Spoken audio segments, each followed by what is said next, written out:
Oh yeah, that was fucking awesome. Okay, so that was weird. What was weird? The movie was weird, or something about? Well, no, the twist at the end. Oh no! I kind of saw it coming I because knew it was coming. I knew.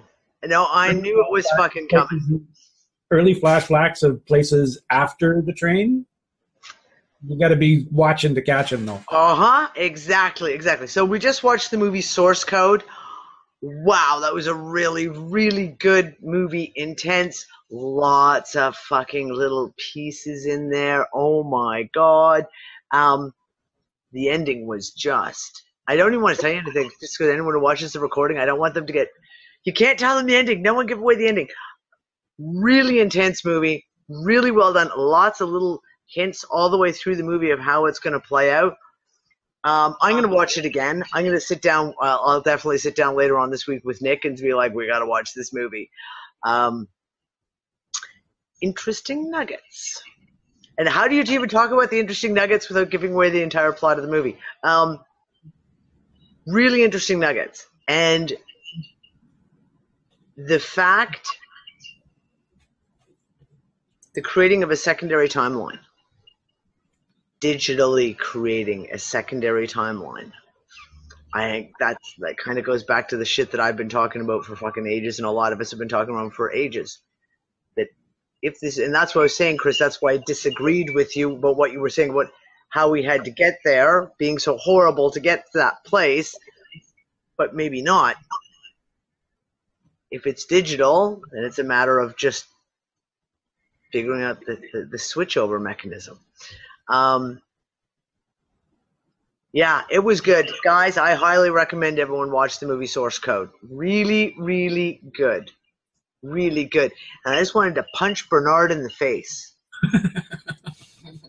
I did, didn't you? Didn't you just like a punch you? Yeah.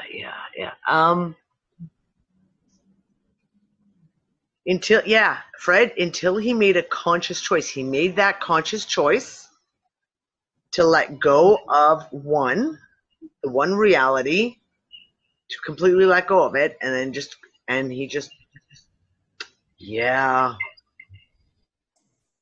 Now, okay, what was really, really interesting, okay, it's because someone said the whole thing about the mind tech. It has been long hypothesized, theorized, i.e. they've been probably doing it for years, that the human brain can be kept ongoing after death, that it can be stimulated and that they can take the readings and that they can interact with a certain aspect of that. And I mean, like I said, Fringe season 1 goes right into that. Sorry, Maury, what do you want to say? I got something for you, Danny. You said, if I can remember exactly what you said, maybe you can fill in the words. Something about changing you didn't say timeline, but changing the digital something or other. Remember? You just said it a couple of minutes ago. Yep. Remember how you phrased that? Because I want to use that as the launch point. I don't remember. Okay. That was like minutes ago. Dude, seriously, I don't have any short-term memory. It's going. Listen, this is a movie version. They showed us a technological way that they could do it, in theory, through the movie. Yep. And I made a couple of comments in the threading already about that. They're showing us what we know already, what we've been talking about off and on through the last several get-togethers, off and on again. That's about what it's going to happen, but we're not going to use technology, Danny. It's going to be done this version of changing from one reality to another is going to be done. And we're getting the tools as we grow into them. Remember from last Wednesday? Yep. That's what's going on with us. We're growing into that. And when the moment comes, Star back there, you'll know what to do when the time comes. You don't know it now. I don't know it now. Danny don't know it now. But when the time comes, you will know, and it'll be that quick. And that's just what I saw out of that. This movie is a technological version of that. It's almost like a diversion. So they want us to look at, you got to go through technology. But I'm saying no. I'm saying what's really going on they're telling us is that's how it's going to really be. It's going to be one of those quick moments, but it'll be in the moment, and it'll come from within rather than from without. That's just what I wanted to share. Oh, absolutely. Now, here's the thing for me is because, okay, so more you're looking at it as the future, like time is linear, but the future aspect of what could, would, should play out. For me, though, I looked at it as that reverse, almost like reverse engineering something, and you go, oh, shit, like, is that how it was done? It might have been. I don't know. You know, the concept of, like, if you're hooked in, even though we look at all the movies we've watched, look at all the shows we've talked about, we're hooked into a video game, etc. We watched, no, we didn't watch it with you guys. Shit, it was what I watched at home. We would just watch Ready Player One. No, we didn't watch it in here. We didn't watch it in here. We should watch it in here just because, although I don't know that the internet would be able to withstand all the CGI shit in that. Ready Player One, though, it's an interactive virtual reality world that people put on the goggles and they put on the bodysuit and the gloves and they go into the virtual world and they do all this stuff. And imagine that you're plugged into something like that and it's just co-opted. Like in the same way that he was co-opted into a source code, is that the reality we're in now? That it's been co-opted into something that wasn't supposed to be there. We've all said, this is not our place. This is not our fucking reality. We keep saying over and over again, like, this is just so fucking alien. This is so fucking weird. I don't belong here, etc. It was interesting because that was when my mind immediately thought about how you could hijack into the new, another digital timeline. Which means that you got to hijack yourself back out of it. Yeah, I see what you're saying, and that could very well explain how we got to this mess we're in. I'm following what you're saying. And the way out of the mess is what I'm suggesting is not going to be like another somebody pushing a button somewhere, but we're going to push it internally and change the whole thing. And that's not what this movie said, but that's what I'm feeling is what's really going to happen, and that's why I wanted to share it as such. Yep. No, absolutely. Absolutely. Yes. Yeah, but Deb, maybe we're supposed to fix Maybe we're supposed to fix up this fucked up timeline. That was like a mouthful and a half. Like the whole thing in the movie where he's got to get the job done and he's got to figure it out and figure out. Is that it? We've all been sent in. And I like the fact that someone also has made the thing. Deb, was you too? Who talked about the idea of the walk-ins. Walk-ins we've talked about walk-ins, and that theory has been around for how many fucking decades or eons? So that's what he was. Technically, he was a walk-in onto that guy's life. He walked in, took over the whole consciousness, and then continued with that storyline, which is kind of interesting. Sorry? Oh, no, I still got half a roach here. Very, very interesting. Very, very interesting. So, yeah, anyone else want to throw anything on the table with that one? I'm not going to last very long tonight, guys, because I still don't feel very well. So I'm already kind of like, I got to go to bed. So I will toss got to do this, manage participants, and I will toss, oh, fuck, I've got the list way the hell down. That's why. There we go. Oh, no. Where? There's Star. There's Star. I'm making you host, Star. So if everyone wants to hang out and chat, like I said, I just can't tonight. I'm just not up to a long chat tonight. I'm really, really just need to go lay down. The flu sucks. That's all I have to say. Fucking flus fucking suck. I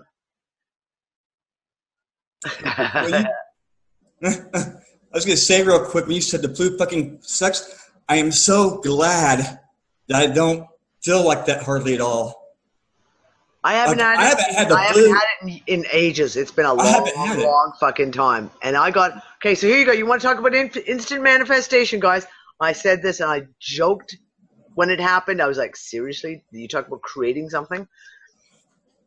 Tuesday night, getting closer to like after 10, 11 o'clock at night, I started to feel the You can feel it coming in your throat. You can feel your glands starting to swell up. And I was like, oh, fuck, I'm getting sick. Fuck. And I was like, no, I cannot get sick. And I'm not canceling the show on Wednesday. So I cannot get sick. There's no way I'm going to get sick. So I'm forced to cancel the show. No, I'm not going to do that. Woke up Wednesday morning. I was perfectly fine. Absolutely fine. Great. The whole thing. Of course, all day we go into the shit. We did the show Wednesday night. We had that great fucking discussion Wednesday night. It was so awesome. I walked out. I got up from my computer desk. And by the time I got to the kitchen and got myself like my drink of water, guess what? My throat was sore again. Not during the recording. Not during the show. My throat was sore again. I was like, oh, wow. Well, that's just really, really interesting. Why is my throat? Oh, I'll be fine type thing.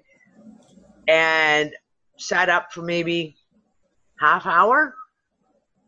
And by the time I got to bed, I was like, oh, fuck. I feel so terrible.